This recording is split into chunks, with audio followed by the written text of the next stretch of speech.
Canada. Now recording. Oh God.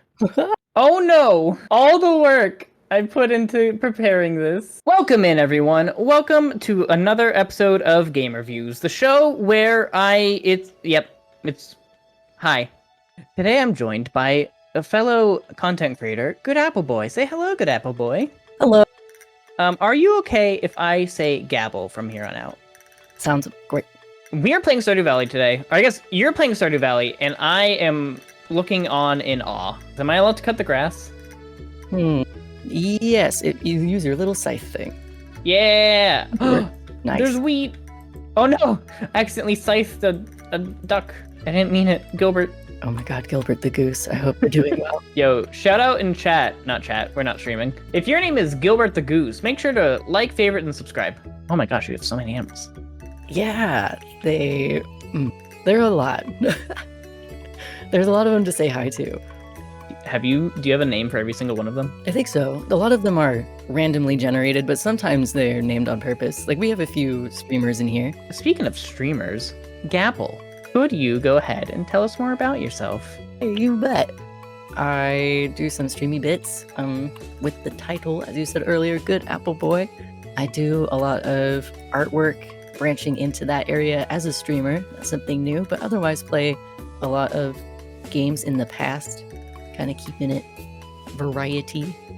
But otherwise, yeah, just kind of found myself in this space where I've done a lot of work in higher education and social justice, and found myself in a space where I think it's also great to invest in myself through creating things. And streaming is a lot of really cool opportunities to build assets in art and community, and also a lot of folks around here also do the social justice, and that's been really cool. We're doing fundraisers, raising money for marginalized groups, or uplifting each other as marginalized creators.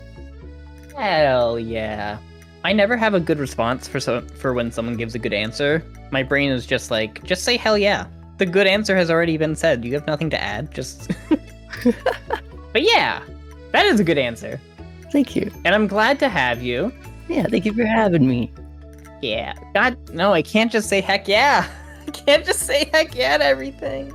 I understand. My brain picks out one word I can use for enthusiasm and only changes it up every few months. I can go yee and pog and hell yeah, and that is all I can contribute to society, I'm afraid. It's okay, we got a bunch of other people out here that can fill in for other words. True. If you know words, make sure to leave a comment and drop your favorite word. Expand our vocabularies. Can you be our thesaurus? Speaking of words, and as you said earlier, title, your actual online alias or username or whatever word you want to go by is GoodAppleBoy. How did you land on GoodAppleBoy? Could you just tell us more about that? Oh, absolutely. In the fresh 2017, where we are now in 2013, so it's been a handful of time, right? Well, I was in, and still kind of am, but was very much branching into the cosplay community. And one of the conventions I had been going to, I think for 3 years at that point, I was still very much meeting new people, building a community around that space, and also building some new cosplays. One of them happened to be my friend Gumdrop Ghost's original character from their comic, and his name is Fuji, and so he likes to eat apples, and I brought a basket of apples with me, which were also very heavy. I do not recommend carrying an entire basket of apples. It is, oh my god, it was arm day, and I wasn't expecting it, especially wearing like a full body paint of blue and sandals. It was the work. I put it in. But at the same time, while I was carrying around a basket of apples, and I got to meet new people, I would offer them one. And of the people that I met and offered, they called me the GoodAppleBoy, because putting faces to names is kind of difficult in the cosplay community when you always look different. And also you might change your name in the community, because a lot of us tend to do that. Finding a new name, especially around that age, changing it up or using a different name than the one that is legally assigned. And so the phrase just became the name. It became my username on Instagram for my cosplay, and that's how people remembered me. So when I scooted on into Twitch streaming, I thought, well, what do I already connect with? And this is the name that I was given by my wonderful friends, what makes it me? And then I branched into like my Welsh heritage, where my grandfather is from Wales and he immigrated to Canada. And I decided to go with the Welsh flag for some inspiration. And that's what we got here, a little Welsh red apple dragon. That's so neat. I love that. Tying in your friends, family, and heritage together is so cool. Thank you. It was definitely a really fun thing to embrace and continue thinking about too, as I branch into what are possible other outfits I would want to wear, because this one is based on the Welsh traditional clothing patterns and colors, and sticking with the flag colors too. There's a lot of opportunities here. Quick, editor, who is just me, throw up the Welsh flag. Ooh. Yeah, look at that. We got a dragon. Nobody else has a dragon on their flag.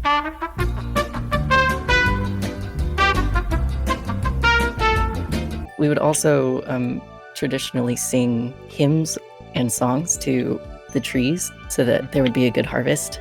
So I like to think that I would sing to apple trees for a good harvest. Oh my god, I love it. That's so good. Speaking of like traditions and heritage and all that jazz, I want to know, do you have any life mottos, whether they be like from family or just mottos that you've come up with yourself or borrowed from other people? So I don't really go with the traditional New Year's resolution, and I think I'm really well-rounded as a person. So I try to find like one focus for where I can direct my energy towards. And last year it was, if I'm not having a good time, then drop it, because I experience a lot of like, I'm really motivated and resilient in whatever I'm doing for follow through.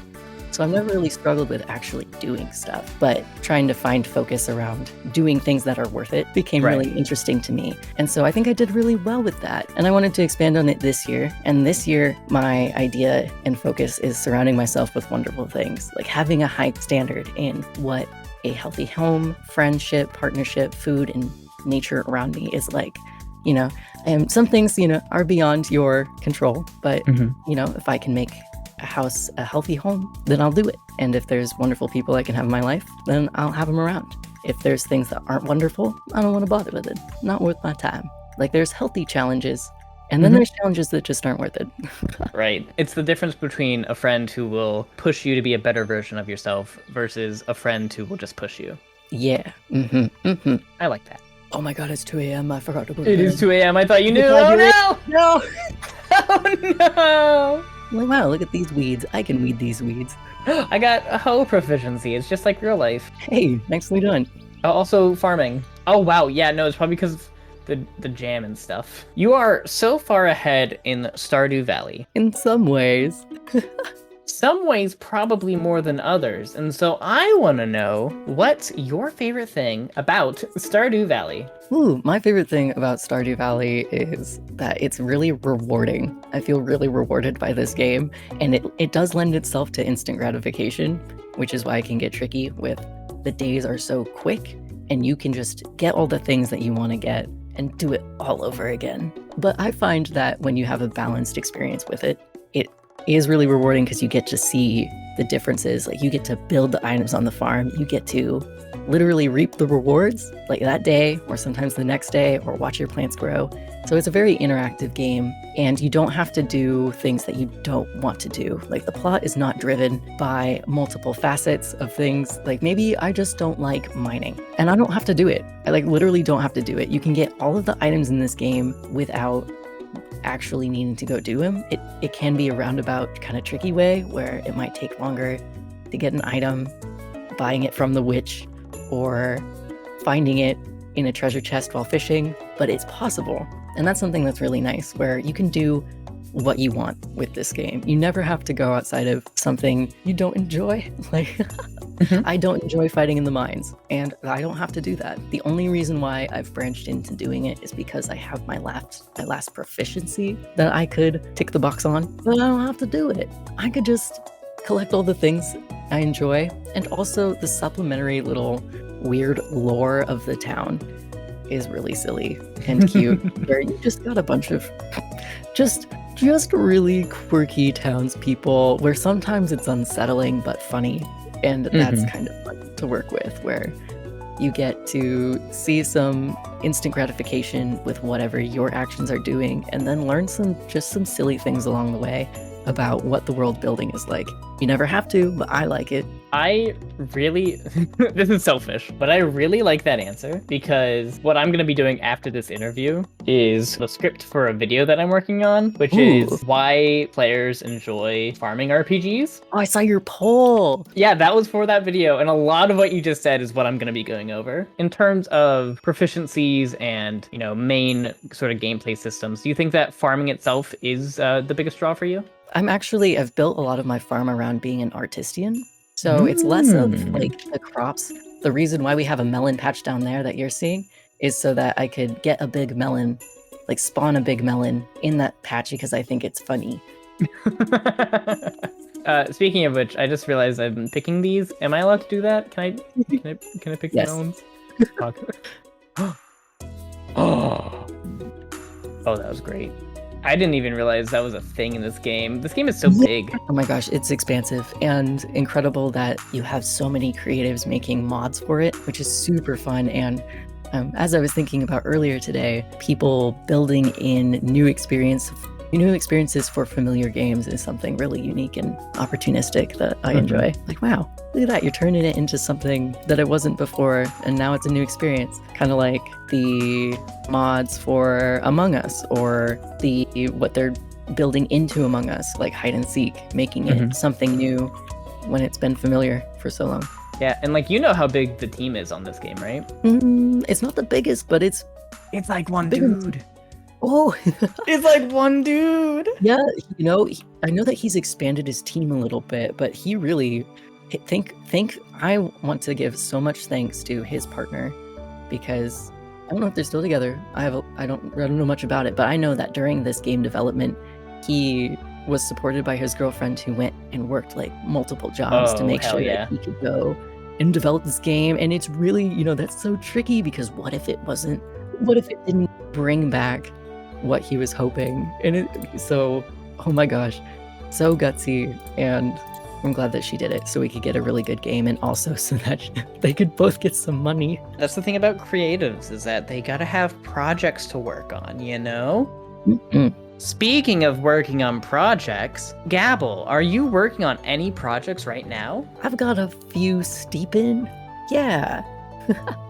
The one with the timeline is my stream anniversary, so it's something that I've been stewing on for a minute, and I wasn't sure how to approach, because trying to figure out what I wanted to experience and what I wanted to bring to the community, if I wanted to make it really complex or simple, and how I wanted to structure the interaction and just the interactive opportunities during the anniversary. And that's been really fun, building the assets for it, using programs like Canva, which has been really fun, and finding a way to communicate it, and also setting up a little schedule, practicing scheduled tweets, which has been new to me, figuring out formatting, learning how to hype myself up for it, and just also making some little art assets for it. And that's been fun. So some event special emotes so that people can throw them at me and use them in the chat. I also have an ongoing video game building experience, which has a lot of really cool elements to it that are already done and ready to go. Like, I have some music that was made by Winepot, and really cool custom pieces that fit the characters and are set for theme scene. And we have some assets for it outside of that, like backgrounds that were made and character creation bits. And that's really fun to expand on the lore of the Vtuber, and because I really like my Vtuber, because they're the same but different from me as a person. And so having the game is really cool in order to share with other people what I know about Apple. But it is a long process. If you've ever seen people release a demo for the game and then don't hear about it afterwards, just know that I understand now. From a first-person experience, like, this is so much work. And if you're going to be making a video game, I encourage you to try to make something as simple as possible for your first time around, so you feel that element of actually finishing an item, knowing what you're working with, having it be familiar, and how to expand on what you've already done. Because I put some mini games in that demo, and it worked really well, and now I have a lot of work to do. Sorry, I'm in a cutscene with Robin now. Ooh, what does she have to say? Something about a house. I've never seen this cutscene before. Do you want to tell them you paid for this? Yes, of course. No, I'd rather remain anonymous. I didn't pay for this house. Have you played much of Stardew Valley? Like, do you know? I played up to like year 2. Like I think end of year 2. Oh, okay, rock on. But I never got that far. Oh my gosh, I'm getting another cutscene. Oh no. So this is an out there question, sort of an oddball, random question. But I want to know, I'm curious what you would say. Would you rather, oh my goodness, hello Evelyn. Would you rather have a personal chef or a personal trainer? Ooh, so I kind of have a personal trainer. In fact, I think I kind of have two. So it might not be in the way that a lot of people are thinking, where I was a gym rat. I went to the gym like 4 to 5 times a week before the pandemic hit. And so I went. I never had a physical strength trainer, but I've since branched into having a voice trainer. So I have a personal trainer in voice coaching. I won't say I'm good at singing yet, but I've learned a lot, and I'm sticking with it. So I have 30-minute sessions every Friday with EB Games, who teaches me like, hey, let's focus a little bit more on some pitch here. Let's make some adjustments to taking a breath here so you can meet these notes that you're trying to reach for, all that jazz. And that's been really fun and really, I think, affirming, especially because the way that my voice has only been this way for about 7 or 8 years. So comparatively to the rest of my life, it's a new voice. I think it's been really fun, especially with HRT giving like this chunk of my vocal cords won't work. I jump directly into falsetto. And so just exploring what that looks like with my voice and how to use it has been really cool. And jumping in where there's a lot of really cool community around VTubers that do singing. And that's what the Discord is built around, where I've gotten to do duets with people and learn how to sing new songs, do some choirs where there are focused songs where we all learn how to sing and sing different parts. And that's been really cool. You can see some of those on YouTube. And then also as an artist, I've been able to contribute to those as well, where I draw some of the assets for the choir groups when there is the recital. Like we have little chibis for the last winter one where we're all wearing little cute outfits. And then getting to meet the other artists, learn what their experience is like, knowing how hard people work behind the scenes to do the editing and arrangements, mixing and tuning for all of those pieces has been a huge eye-opener. So not only is it learning how to sing, it's also learning about all these other things that go into the experience of what people consume. And that's been really neat. I also go to counseling every week. So I think that's a form of a personal trainer as well, where I have some critical thought on my experiences and my reactions to things and how I get to grow as a person. Hell yeah! Yeah! I sang once upon a time. Yeah, what did you sing? I was in chorus for about 5.5 years. You think you'll ever pick it back up again? Probably not. But yeah, it was a very relaxing time. Which makes me want to know, Gabble, what do you do to relax? I do little fulfillment activities. Like I go on little adventures to go see things I haven't seen before, like the farmer's market or cultural performances or learning how to cook something new, going on a walk in a new place, or having the intention of finding something different about a walk that I have been on before. And that's always really fun, having a little intention of giving my brain something new, just a little gift, some dopamine, trying a different way to get home than usual, trying a different way of getting to the grocery store than usual, all that jazz. Gotta put the dope in dopamine. It's true. It doesn't get there by itself. Hey, Gabble. What's up, Raglan? We've learned a lot about you tonight, but I want to know, if my subjects want to learn more about you, where can they go? I'm in all the regular corners of the internet, like YouTube, Twitch, Instagram, TikTok. I'm behind the scenes saying swear words in Discord, because I have that Discord server. Thank you, Discord. And then, yeah, I have a little commission portfolio, because I do the artwork, and that's where I put my stuff. It's small, but it's mighty. Well, neat. Is there anything you would like to say before we wrap things up? I do have a question for you. How unforeseen. What has been a big life-affirming event that has happened to you in your life recently? I think personally, and this is going to sound cheesy or corny, but it is true. I think recently I have started my YouTube career recently. Like, this video is going to Ko-fi and it's also going to YouTube. And that has been... It hasn't been explosive, you know, I'm not the next Mr. Beast or anything. But I did have a video that gained some popularity, and it's like orders of magnitude more popular than my other videos. And so I'm proud of those other videos just off the bat, right? Like the fact that even one person has viewed them is great for me, right? But this one video popped off. It was the Ruby tier list video, the Tipsy Tears with Kip. And that was a video I had been working on that video on and off, mostly off, but like on and off since 2021. Oh, wow. So to be able to finally release it, and this was on like my old computer. So my old computer wasn't bad per se, but it was definitely showing its age. And like I could barely use DaVinci Resolve on that project, but just because it had so many moving parts. So to finally be able to kick myself in the butt and like actually work on YouTube stuff and not only release that video, but release it to an audience of people that really enjoyed it was very affirming to me. It was sort of like a, hey, you can do it.